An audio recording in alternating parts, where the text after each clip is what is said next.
Buning uchun birinchi bo'lib biz nastroykaga kirib olamiz.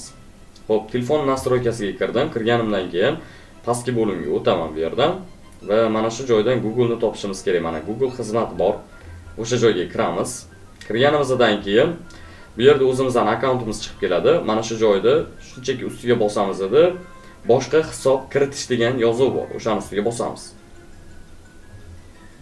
Va mana shu joyda telefonimizning parolini kiritamiz. Xo'p, bu yerda hisob yaratish bo'limi bor. O'shani bosamiz edi. Shaxsiy foydalanishimiz uchun degan joy bor. O'shani belgilab qo'yaman. Va ism bo'limiga xohlasak o'zimizning ismimizni yozib qo'yamiz. Farqi yo'q qanaqa bo'lishini. Shunchaki ismimni yozdim. Teno deb qo'yamiz. Umuman farqi yo'q bu narsani. Va yilga iloji boricha 2007 dan sal pastrog'ini belgilaylik. Ya'ni 18 yoshdan baland bo'lgan yilni belgilashingiz kerak. Misol tariqasida 2000 qilib qo'ysanglar ham ideal. Bu hech qanaqa keyinchalik monetizatsiyaga borganda muammo bo'lmaydi. AdSense uchun alohida yil, alohida joy, ya'ni alohida shaxsiy o'zingizning hisobingizni kiritasiz. Xo'p, bu yerdan chiqarib bergan randomli Gmaillardan foydalansak bo'ladi va parol bo'limiga parolimizni yozamiz. Xo'p, parolni berkitib men yozaman.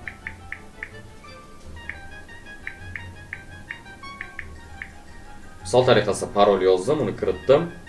Endi bizda mana ko'rishingiz mumkin, hisob raqam ochildi уже. Mana shunaqa holatda. Va bu yerdan keyingisi degan tugmachaga bosamiz, pastga tushib roziman degan bo'limni bosib qo'yamiz va bizda Gmail tayyor ochiladi va mana shunaqa holatda ko'pincha nomersiz, hech qanaqa nomer kiritmasdan randomli Gmail ochsak bo'ladi. Mana misol tariqasida hozir mendan hech qanaqa nomer so'ramadi. Ko'pchilikda mana shunaqa holatda nomer so'raydi, o'shaning uchun agar sizlarda ham shunaqa muammo bo'lsa, mana shunaqa holat ochsanglar nomer so'ramaydi. Va keyingi qiladigan ishimiz bu yerdan YouTube ga kirib olamiz. Xo'p, YouTube ga kirganimdan keyin bu yerdan mana hisobni almashtirish bo'limi bor. O'shanga bosaman-da. Mana bu yerdan boshqa hisobni kiritaman. Hozirgi ochib olganimiz mana Tenozufo degan mana. Imena mana shu hisob raqamini kiritaman. Xo'p, pastdan mana bu bo'limda akkauntimiz logosi chiqib keldi. O'shanga bosamiz edi. Kanal yaratish tugmachasiga bosamiz. Va mana shu joyda biz o'zimizning kanalimizning nomini yozishimiz kerak. Misol tariqasida kimdadir Teno yoki kimdadir boshqa yo'nalish bo'yicha o'shaning uchun kanalimizning nomini yozib qo'yamiz. Endi men misol bu yerda yozib o'tirmayman va bu yerdan kanal yaratish tugmachasi bor, o'shani bosib qo'yamiz. Va bizda to'liq kanal ochiladi. Mana kanal yaratildi. Endi kanalimizga kirishimiz mumkin mana. Va bunday kanal mavjud emas deyapti. Bizda biroz bug bo'lyapti internetda. Lekin bizga mana kanalimizga qaytadan kirsak, mana ishlab ketdi. Endi bu yerdan nima qilamiz? Qalamcha bor. Mana shu qalamchani ustiga bosamiz. Va bu yerdan misol tariqasida nikimiz turibdi, ismimiz mana bu tavsif bo'limi описание hisoblanadi. Mana shu yerga описаниеni yozishimiz kerak bo'ladi. Misol tariqasida kanalimiz описаниесini yozamiz. Subscribe deb qo'yamiz. Misol tariqasida endi mana shunaqa deb yozib qo'yibman. Va bu yerga birinchi bo'limga avatarka kiritishimiz mumkin. O'zimiz tayyorlagan bo'lsak, ikkinchi bo'limga esa banner. Bu ikkala narsa muhim, ya'ni kanalingizni sifatli bo'lishi uchun yordam beradigan ikkita narsa hisoblanadi. O'shaning uchun kiritib qo'ysanglar zarar qilmaydi. Va bu yerdan keyingi qiladigan ishimiz biz mana bu yerdan 3 ta nuqta bor tepada, ko'rishingiz mumkin. O'sha 3 ta nuqtani bosamanda sozlamalar bo'limi bor. O'sha bo'limga o'taman. Mana bu yerdan birinchi qiladigan ishimiz tillar bo'limi bor. Mana shu tillarni iloji bo'lsa ingliz tilida qilib qo'yinglar. Ya'ni har bitta narsa ingliz tilida bo'lgani yaxshiroq. Pastroqga tushasizlar. Mana inglizcha turibdi, English o'shanga o'zgartirib qo'yamiz. Xo'p, o'zgartirishni bosdim, endi biroz kutamiz. Va bizda mana ingliz tilida o'tdi va bu yerdan chiqamiz edi. Pastdagi nastroykalarni to'g'rilaymiz. Privacy bor, bu bo'limdan hech narsaga tegmaymiz. Xo'p, mana shu joyda ko'pchilikda muammo bo'ladi, ya'ni videoni sifatsiz yuklanishi. Shu joyda nima qilamiz? Mana video quality preference atashmasam shunaqa talaffuz qilinadi. O'shanga bosamiz edi. Mana bu yerdan o'rtangi bo'limni tanlaymiz mana. High picture quality. Mana shuni belgilab qo'yamiz. Bunda bizda eng yuqori formatda videomiz yuklanadi. Keyingi qiladigan ishimiz shunchaki VPN ni yoqamiz. Men misol tariqasida VPN faylovasidan foydalanaman. Sizlarga ham maslahat beraman. Normal VPNlardan biri. Xo'p, keyingi qiladigan ishimiz YouTube Studio ilovasiga kirib olamiz. YouTube Studioga kirganimizdan keyin tepadagi akkauntimizni logosiga bosamiz. Va bu yerdan keyingi qiladigan ishimiz sozlamalar bo'limiga o'tish. Va mana shu yerdan auditoriya bo'limiga o'tamiz. Birinchi sozlama biz uchun auditoriya. Mana shu yerdan o'rtangi bo'limni belgilaymiz, ya'ni yo'q, deyarli hech qachon yosh bolalar uchun kontent qilmayman bo'limini belgilaymiz. Va mana bu yerdan push bildirishnomalar bo'limi bor. Buni yoqib qo'yishimiz kerak bo'ladi, sababi statistikalar, analizda hammasi bizga ko'rinishi kerak. Buning uchun shunchaki mana qurilma sozlamalariga o'tamiz. Va mana shu yerdan YouTube Studioni yoqib qo'yamiz va bizga barcha bo'limlar yonadi. Va mana bu fikrlar bo'limiga kirib, muhimlariga belgilab qo'yamiz, ya'ni o'rtadagi bo'limni tanlab va bizda bo'ldi. Keyingi qiladigan ishimiz yashash davlati bu yerda ko'rinmaydi, sababini ham keltirib beraman keyin. Xo'p, ruxsatlar bo'limi bor. Ruxsatlar bo'limi bizga hech qanaqa kerak bo'lmaydi, shunchaki keyingi bo'limlarga o'tamiz. Content boshqaruvi bor, bu yerda nima qilamiz? Xo'p, taqiqlangan iboralar belgilab qo'yishingiz mumkin. Misol tariqasida kommentingizga kimdir so'ksa yoki boshqa narsa, bu narsalar umuman bizga kerak emas. Shunchaki keyingi qiladigan ishimiz asosiy bo'limga o'tamiz. Yana akkauntimizning logosiga bosamiz va bu yerdan qalamcha bor, o'shaning ustiga bosamiz. Va bizga mana shunaqa bo'lim ochiladi. Va havolalar hamda eng pastida bosh sahifa turibdi. O'sha bosh sahifani biz yoqib qo'yishimiz kerak bo'ladi va keyingi bo'limlarni sozlashimiz uchun. Endi bu yerdan chiqib YouTube ga kirsak ham bo'ladi. YouTube ga kiramiz. YouTube ilovasiga kirganimizdan keyin profilimizga o'tamiz. Shunchaki mana profilimizga o'tamiz va mana bu yerdan qalamchani ustiga bosamiz. Qalamchani ustiga bosganimizdan keyin ko'rsanglar bizda mana ikkita bo'lim ochildi. Mana bu bo'lim ochildi, ya'ni pronounce degan bo'lim. Mana shu yerdan ustiga bosib, shunchaki plus tugmachasini bosib English qilib qo'yamiz, ya'ni. Mana harfini yozsak, уже English chiqib keladi mana. Mana shunaqa belgilab qo'yamiz edi. Only my subscribers degan yozuv bor, o'shani belgilab bosamiz.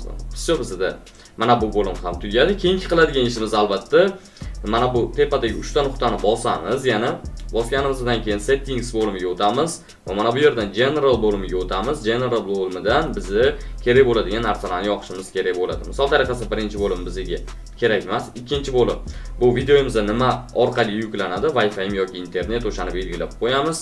Farqi yo'q bizga buni nimadan yuklanishini. Xo'p, Voice Search Language deb qo'yibdi. Mana shu joyiga Amerikani belgilashimiz kerak bo'ladi, ya'ni English United States. Mana shu ikkinchida turibdi menda misol tariqasida mana. O'shani belgilab qo'yaman. Belgilaganimizdan keyin pastga location turibdi. Bu narsa ya'ni bizda MySpace yonishi uchun asosiy bo'lim hisoblanadi. Agarda O'zbekiston turadigan bo'lsa bu bo'limda bizda hech qanaqa MySpace yonmaydi. O'shaning uchun United States bor. Mana shuni belgilaymiz. Va bizda barcha nastroykalar tugadi. Xuddi shunaqa holatda Amerikanskiy YouTube kanalini oddiygina telefon orqali ochsangiz bo'ladi. Nomerni tasdiqlash, agar long video yuklayotgan vaqtingizda sizga nomer tasdiqlash xizmati kerak bo'ladi. Shunchaki internetda saytlar bor, atiga 3000 yoki 4000 so'm evaziga Indoneziya raqamlarini olib tasdiqlasangiz bo'ladi. Xuddi shunaqa holatda Amerikanskiy YouTube kanali ochiladi. YouTube'ni noldan o'rganmoqchi bo'lganlar uchun kafolatli onlayn challenge'imizga e'lon berdik. Ya'ni sizning daromadingiz kafolatlangan. Bunda nimalar o'rgatiladi hozir to'liq tushuntirib beraman. Ya'ni noldan daromadgacha YouTube noldan o'rgatiladi. Ya'ni Amerikanskiy YouTube noldan daromadga chiqquningizgacha albatta barchasi kafolatlangan. Ikkinchi narsa bizda 100+ yo'nalishlar bor. Ya'ni bu yerda shunchaki Taylor's Hop, Alien Dance shunga o'xshash kichkina RPMli yo'nalishlar emas, musur yo'nalishlar emas. Bu yerdagi yo'nalishlarning hammasini RPM'i $2 dan baland qo'ygan eng yaxshi yo'nalishda o'rgatiladi. Ya'ni 100 dan oshiq yo'nalishlar bor. Va bundan tashqari bizda 50 ta top darslik beriladi. Ya'ni bu darsliklarni siz YouTube'dan yoki qanaqadir odamlarni kursidan qidirib ham topa olmaysiz. Mana shu darsliklar sizga taqdim etiladi.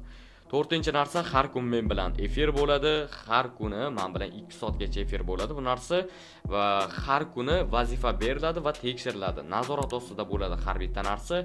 Mana shu narsasi eng katta plus sizlarga.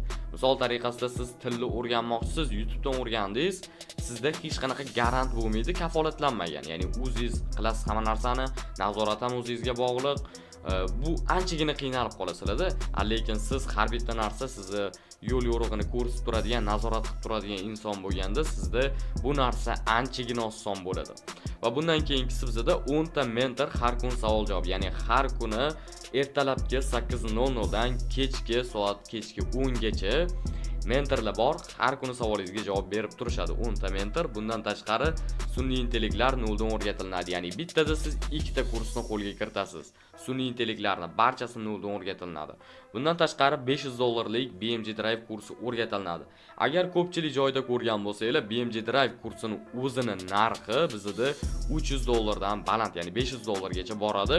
Mana shu narsani kirib kursimizga albatta mana shu kursimizni ichidan o'rgansanglar bo'ladi. Va $200 Animals kursi o'rgatiladi. Bilasizlar, Animals kursini o'zini $200 ga sotib yurishadi.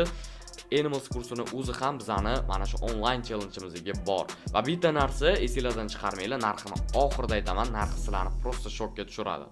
Xo'p, bundan keyin bizda $150 GTA 5 kursi o'rgatiladi. Buni ham bilasizlar, eng katta yo'nalishlardan biri, hype'ga ega, aktiv bo'lmaydigan yo'nalishlardan biri.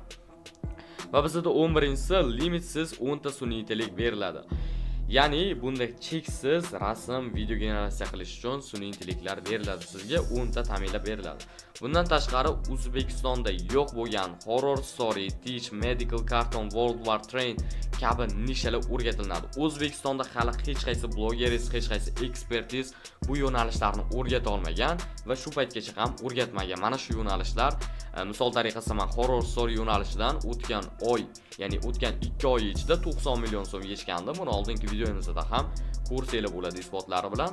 Bundan tashqari 13-si bizda Vidaiq Pro beriladi. Vidaiq bilan ishlash hamma narsa o'rgatiladi. Bundan tashqari 14-si monetizatsiyaga ulab beramiz. AdSense hisob raqamlari hammasini o'zimizga yuborib to'g'rilab beramiz. Bundan tashqari 40 ta tayyor shablon beriladi yo'nalishlar uchun mos. Bundan tashqari CapCut Pro beriladi. Barcha devicelarga kompyuter bo'ladimi, telefonmi yoki iPhone bo'ladimi, umuman farqi yo'q.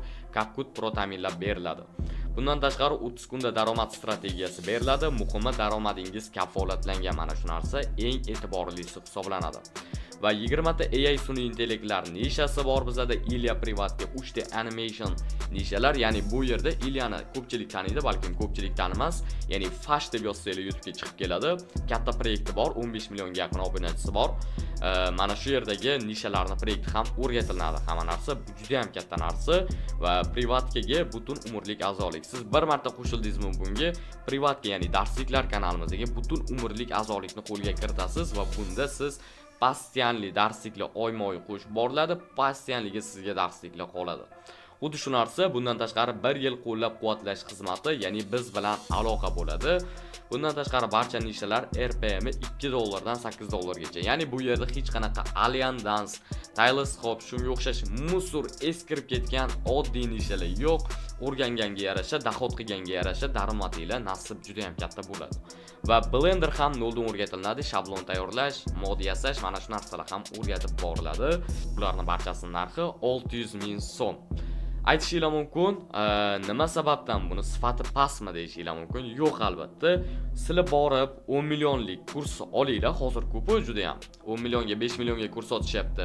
Keyin o'sha kurs olib kelib oldimga qo'yinglar. Keyin men bu yerdagi onlayn challenge'imizni misol oldiga qo'yinglar. Men garant beraman, bizaniki undan yuqori, lekin past emas. Bitta narsaga ko'pchilik o'rganib qolishgan, kattami, katta summali kursmi, demak u sifatli, kichkina summalimi yoki u sifatsiz deyishgan. Yo'q, unaqa emas do'stlar. Bu yerda misol tariqasida amerikanskiy ko'pchilik insonlar o'zini daromadi, misol tariqasida oyligi yetmagandan yoki ishi yo'qligidan o'rganishadi, lekin ularni nabarot mana bu yerda kurs sotib yurganlar, kurs orqasidan daromad qilib yurgan insonlar ularni battar siqib pulini olishadi, ya'ni 10 million, 5 million nabarot ularga podдержка qilish kerak. Misol tariqasida sizlar noldamisizlar, daromadinglar yo'qmi? Ularni maksimalni qo'llab-quvvatlash kerak, lekin bizda aksinchasi bo'lib kelmoqda. Lekin biz mana shu narsaga chek qo'yish maqsadida mana shu jamoamiz bilan mana shu onlayn challenge'imizni e'lon qildik. Bunda daromadingiz kafolatlangan, bemalol hoziroq qo'shilishingiz mumkin. Ya'ni skidka 600 ming so'm narxda 31-dekabrgacha 2025-yilning oxirigacha qabul qilib olishingiz mumkin. Undan keyin narxlar ko'tariladi.